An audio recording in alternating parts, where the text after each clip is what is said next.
You've heard of unconditional love, but have you heard of the secret to unconditional happiness and allowing more into your life? More wealth, more success, and more love. More freedom in your life right now. Welcome to the Happy Bar with Israel Savage.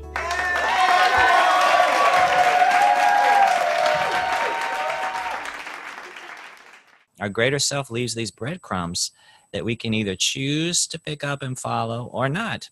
It truly doesn't matter, because you can't mess it up, but our greater self can see where we are, can see all the resistance in our way, and can see where we want to get to, and plots that course for us. That is the best feeling, easiest, most efficient course. And all we have to do is pay attention to the guidance that our greater self gives us, which is through our emotion, and through our emotion. And that'll guide us every time. And knowing that when we have those moments, and we will, where we aren't feeling great, where we are thinking unpleasant thoughts, then that's great information. That's just as valid and valuable to us as the times where we feel great. Mm-hmm. It's a bumping up against and then redirecting ourselves. It's like walking around in the dark. You bump up against something and then you just adjust your course. It's not that big a deal. Yeah. And then you walk for a few steps and you bump up against something and you adjust your course. And in the moment you do that. But if you're walking in the dark, worrying about how the course will go, right? I don't know the rest of the sentence per se. Yeah, well, yes. You have two choices. This can be a terrifying experience that leaves you stuck. That's a thought, right? And a belief is just a thought you keep thinking. Yeah. This can be exhilarating, where something amazing is on the other side, is on the other side, is in this space. And you just have to feel your way through. You're holding a hopeful expectation. One feels better than the other to think, and that's how you know it's in alignment with the way your greater self sees things. And so what happens if you hold the belief that, I'm stuck and I'm never going to get out of here? Well, several things. Your tree of options that you have open to you when you're in that vibrational space are limited, and they're going to match the feelings that you're having. In other words, I'm stuck, so I may as well give up. I may as well not even try. And you just stay there. You just stand there and you don't move. Yeah. Or, I hit this thing. I hit this thing. I hit this thing. And you keep hitting it over and over and over. And that's a familiar thing for most of us. And yet we never take a moment to take a breath and say, why am I dating the same person again? Why am I in a job that makes me feel the same way that I've felt 100 times before?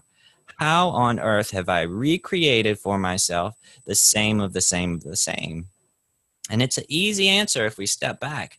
It's because our focus remains on the obstacle. And of course, if your eyes are pointed toward the obstacle, then that's the direction that you're going to move in.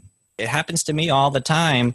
Driving across bridges. I cannot stare at what's over the bridge because my car starts to veer towards the edge quickly.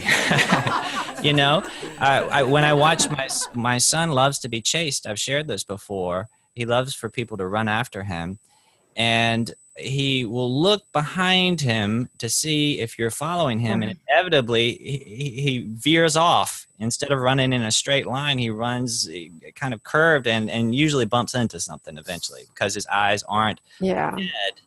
It's behind, or it's at the thing that he feels is after him. It truly is a simple answer, but it begins with tuning in every single time.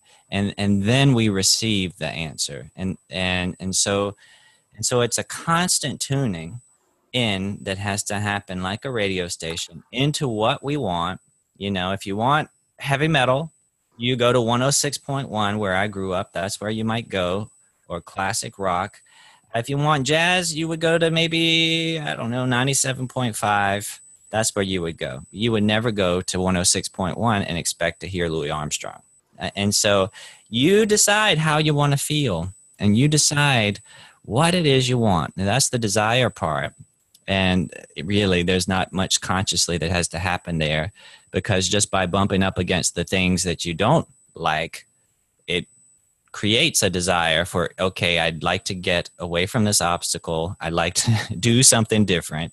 And so eventually, most people bump up against, and then they have a desire that is stronger than their attachment to the obstacle. And so you need the desire, and then you just need that place of allowing or belief that lacks resistance, thoughts that lack resistance. And that's thoughts that are hopeful rather than doubtful, thoughts that are expectant rather than in retreat, thoughts that are joyful and blissful and fun rather than pessimistic, et cetera, et cetera, et cetera. If you liked what you just heard, then take inspired action now.